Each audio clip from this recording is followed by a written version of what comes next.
ನಮಸ್ಕಾರ ಬಂಧುಗಳೇ. ನಾನು ಕಾಲೇಜಿನಲ್ಲಿ ಪ್ರಾಧ್ಯಾಪಕನಾಗಿ ಕೆಲಸ ಮಾಡಿದವನು. ಸುಮಾರು 20 ವರ್ಷಗಳ ಕಾಲ ಬೆಂಗಳೂರಿನ ವಿಜಯ ಕಾಲೇಜಿನಲ್ಲಿ ಪ್ರೊಫೆಸರಾಗಿ ಕೆಲಸ ಮಾಡ್ತಾಯಿದ್ದೆ. ಕಾಲೇಜಿನಲ್ಲಿ ಮೇಷ್ಟ್ರುಗಳ ಐಡೆಂಟಿಟಿ ಇರೋದು ಅವರ ಇನಿಷಿಯಲ್ಸ್ನಲ್ಲಿ. ಉದಾಹರಣೆಗೆ ನನ್ನ ಹೆಸರು TN ಚಂದ್ರಕಾಂತ್. ಆದರೆ ನಾನು ವಿದ್ಯಾರ್ಥಿಗಳಲ್ಲಿ, ಕೊಲೀಗ್ಸಲ್ಲಿ, ಆಫೀಸಲ್ಲಿ ಕರೆಯಲ್ಪಡ್ತಾ ಇದ್ದಿದ್ದು TNC ಅಂತ ಹೇಳಿ. ಇನಿಷಿಯಲ್ಗಳು ಬಂದಾಗ ಕೆಲವರಿಗೆ ತುಂಬ ಒಂದು ಸಂದಿಗ್ಧವಾದ ಪರಿಸ್ಥಿತಿನೂ ಉಂಟಾಗ್ಬಿಡ್ತಾ ಇತ್ತು. ನಮ್ಮಲ್ಲಿ ಶ್ರೀಪಾದ್ ಅಂತ ಒಬ್ಬರು ಮೇಷ್ಟ್ರಿದ್ರು. ಅವರ ಇನಿಷಿಯಲ್ಲು AS. ನಾವು ಅವ್ರಿಗೆ ತುಂಬ ತಮಾಷೆ ಮಾಡ್ತಾಯಿದ್ವಿ. ಮೇಷ್ಟ್ರೇ, ನಿಮ್ಮ ಹೆಸರೇನಾದರೂ ಶ್ರೀಪಾದ್ ಶಾಸ್ತ್ರಿ ಅಂತ ಇದ್ದಿದ್ರೆ ಏನು ಮಾಡ್ತಾಯಿದ್ರಿ? ASS ಅಂತ ಆಗ್ಬಿಡ್ತಾ ಇತ್ತಲ್ಲ ಸರ್, ಮಕ್ಕಳ ಮುಂದೆ ತುಂಬ ತಮಾಷೆಗೀಡಾಗ್ತಾಯಿದ್ರಿ ಅಂದರೆ ನಕ್ಬಿಡೋರು ಅವರು. ಇಷ್ಟೇ ಅಲ್ಲ, ಅನೇಕ ಸಾರಿ ಈ ಇನಿಷಿಯಲ್ಗಳು ಬಹಳಷ್ಟು ಒಂಥರ ಇದನ್ನು ಸಂದಿಗ್ಧಗಳನ್ನು ಕ್ರಿಯೇಟ್ ಮಾಡಿಬಿಟ್ಟಿರುತ್ತೆ.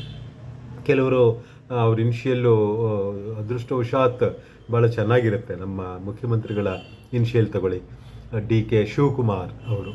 ಯಾವುದೇ ಕಾರಣದಿಂದ ಅವ್ರ ಇನಿಷಿಯಲ್ಲು ರಿವರ್ಸ್ ಆಗಿಬಿಟ್ಟಿದ್ದರೆ ಎಷ್ಟು ಆಭಾಸಕ್ಕೆ ಒಳಗಾಗ್ಬಿಡ್ತಾ ಇದ್ರಲ್ವ, ತಮಾಷೆಗೆ ಹೇಳಿದೆ ಅಷ್ಟೇನೆ. ಅದೇ ರೀತಿ ಯಾವುದೋ ಒಂದು ಹಳ್ಳಿ, ಪಾಲನಹಳ್ಳಿ ಅಂತ ಇರುತ್ತೆ. ಅಲ್ಲಿ ಇಂದ್ರೇಶ್ ಅಂತ ಒಬ್ರು ಇರ್ತಾರೆ, ಅವ್ರ ಮಗ ಗೋಪಾಲ್ ಅಂತ ಒಬ್ರು ಇರ್ತಾರೆ. ಪಾಲನಹಳ್ಳಿ ಇಂದ್ರೇಶ್ ಅವ್ರ ಮಗ ಗೋಪಾಲ್ನ ಇಂಗ್ಲೀಷ್ನಲ್ಲಿ ಇನಿಷಿಯಲ್ಸ್ ಹಾಕ್ಬಿಟ್ರೆ ಅದು PIG ಪಿಗ್ ಆಗೋಗ್ಬಿಡುತ್ತೆ. ಅದೇ ರೀತಿ ಡಾಗ್ ಕೂಡ ಆಗ್ಬಿಡ್ಬೋದು ಒಬ್ರು ಇನಿಷಿಯಲ್ಲು. ಆವಾಗ ನಾವು ಕನ್ನಡದ ಇನಿಷಿಯಲ್ಗೆ ಮೊರೆ ಹೋಗ್ಬಿಡ್ತೀವಿ. ಕನ್ನಡದಲ್ಲಿ ಇನಿಷಿಯಲ್ಗಳು ಕೆಲವ್ರದ್ದು ಎಷ್ಟು ಸೊಗಸಾಗಿರುತ್ತೆ ನೋಡಿದ್ದೀರಾ? ನಮ್ಮ ಕುವೆಂಪು ಅವ್ರದ್ದು ತಗೊಳ್ಳಿ, KV ಪುಟ್ಟಪ್ಪನವರು, ಅವರ ಕನ್ನಡ ಇನಿಷಿಯಲ್ಲು ಕುವೆಂಪು. ಎಷ್ಟು ಸುಂದರವಾಗಿದೆ, ಕಾವ್ಯಮಯವಾಗಿದೆ ಅಲ್ವಾ? ದ.ರಾ ಬೇಂದ್ರೆ ಅವರು. ಆಮೇಲೆ ನಮ್ಮ ಚಂದ್ರಶೇಖರ್ ಪಾಟೀಲ್ ಅವ್ರು ತಗೊಳ್ಳಿ, ಅವರು ತುಂಬ ರೆಕಗ್ನೈಸ್ ಆಗ್ತಿದ್ದಿದ್ದೆ, ಅವ್ರ ಗುರುತು ಇರ್ತಿದ್ದಿದ್ದೆ ಚಂಪಾ ಅನ್ನೋ ಒಂದು ಅಬ್ರಿವೇಟೆಡ್ ನೇಮ್, ಹ್ರಸ್ವವಾದ ಅವರ ಹೆಸರಿನಲ್ಲಿ. ಆ ಥರದಲ್ಲಿ ನಾನು ಕೂಡ ಅದೃಷ್ಟವಂತನೇ ಅಂತ ಹೇಳ್ಬೋದು. TN ಚಂದ್ರಕಾಂತ, ತುಮಕೂರು ನಾರಾಯಣಪ್ಪ ಚಂದ್ರಕಾಂತ. ಹಾಗಾಗಿ ನನ್ನ ಕನ್ನಡ ಇನಿಷಿಯಲ್ ಕೂಡ ಒಂಥರ ಕಾವ್ಯಮಯವಾಗೇ ಇರುತ್ತೆ, ತುನಾಚಮ್ ಅಂತ ಹೇಳಿ ಚೆನ್ನಾಗಿರುತ್ತೆ. ಆದರೆ ಕನ್ನಡ ಇನಿಷಿಯಲ್ಸು ಎಲ್ರಿಗೂ ಸೂಟಬಲ್ ಆಗಿರುತ್ತೆ ಅಂತ ಹೇಳೋಕ್ಕಾಗಲ್ಲ. ಅದು ಕೆಲವು ಸರಿ ತುಂಬ ಕಿರಿಕಿರಿನೇ ಉಂಟು ಮಾಡಿಬಿಡ್ಬೋದು. ಉದಾಹರಣೆಗೆ ಗೂಳೂರು ಬೆಟ್ಟಯ್ಯನ ಮಗ ಚಂದ್ರಪ್ಪ ಅಂತ ಇದ್ದ ಅಂತ ಇಟ್ಕೊಳ್ಳಿ. ಅವನ್ನ ಕನ್ನಡ ಇನಿಷಿಯಲ್ಸ್ ಏನಾಗ್ಬೋದು ಯೋಚನೆ ಮಾಡಿ ಅಲ್ವಾ? ಗೂಬೆ ಚಂದ್ರಯ್ಯ ಅಂತ ಆಗ್ಬಿಡುತ್ತೆ. ತೀರಾ ಅತಿಯಾದ ಒಂದು ಸಂದಿಗ್ಧ ಮತ್ತು ತುಂಬಾ ಕೆಟ್ಟ ಪರಿಸ್ಥಿತಿ ಅಂತ ಅಂದರೆ ತಿಪ್ಟೂರು ಕರಿಯಪ್ಪನ ಮಗ ಹರಳಯ್ಯ ಅಂತ ಏನಾದರೂ ಇದ್ದರೆ ಅದು ತೀರಾನೇ ಆಭಾಸ ಆಗ್ತಕ್ಕಂಥ ಹೆಸರದು. ಈ ಇನಿಷಿಯಲ್ಗಳು ಬಿಟ್ಬಿಡಿ. ಈ ಕನ್ನಡದ ಭಾಷಾ ಸೌಂದರ್ಯದ ಬಗ್ಗೆ ಬರೋಣ. ಕನ್ನಡ ಪುರಾತನವಾದ ಭಾಷೆ ಅಷ್ಟೇ ಅಲ್ಲ, ಭಾಳ ಸುಂದರವಾದ ಭಾಷೆ. ಅದರ ಸ್ಕ್ರಿಪ್ಟು ತುಂಬ ಚಂದ. ಬೇರೆ ಭಾಷೆಯವರು ಕೂಡ ಹೇಳ್ತಾರೆ, ಅದು ರೌಂಡ್ ಆಗಿರುತ್ತಲ್ಲ ಅಕ್ಷರಗಳು, ತುಂಬ ಮುದ್ದಾಗಿರ್ತವೆ, ತುಂಬ ಸೊಗಸಾಗಿರ್ತವೆ.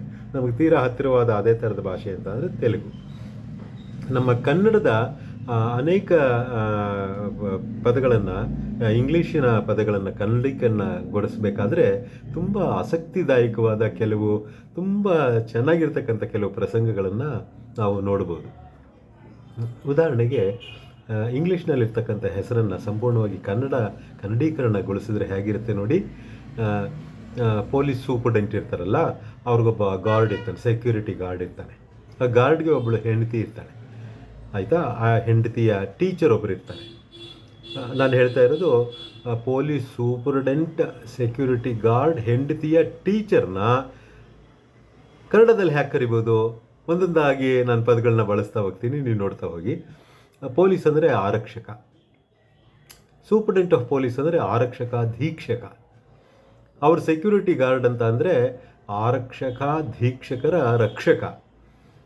ಅವನನ್ನು ತುಂಬ ಗೋಳಾಡ್ಕೊಳ್ತಾ ಇರ್ತಾನೆ ಅವನ ಹೆಂಡತಿ. ಆಕೆಯನ್ನು ಆತ ಭಕ್ಷಕಿ ಅಂತ ಕರಿತಾ ಇರ್ತಾನೆ. ಸೊ ಆಕೆಯ ಪೂರ್ತಿ ಪದನಾಮ ಏನಾಗಬೇಕು ಇವಾಗ? ಆರಕ್ಷಕ ಧೀಕ್ಷಕರ ರಕ್ಷಕರ ಭಕ್ಷಕಿ. ಆ ಭಕ್ಷಕಿಗೊಬ್ಬರು ಟೀಚರ್ ಇರ್ತಾರೆ. ಅವ್ರನ್ನ ಏನಂತ ಕರಿಬೇಕಾಗುತ್ತೆ ನಾವು? ಸಂಪೂರ್ಣವಾದ ಪದಗಳನ್ನು ಕನ್ನಡದಲ್ಲೇ ಪೋಣಿಸ್ತಾ ಹೋದರೆ ಆರಕ್ಷಕ ಧೀಕ್ಷಕರ ರಕ್ಷಕರ ಭಕ್ಷಕಿಯ ಶಿಕ್ಷಕ. ಎಷ್ಟರಾಗಿದೆ ಅಲ್ವಾ? ಧನ್ಯವಾದಗಳು.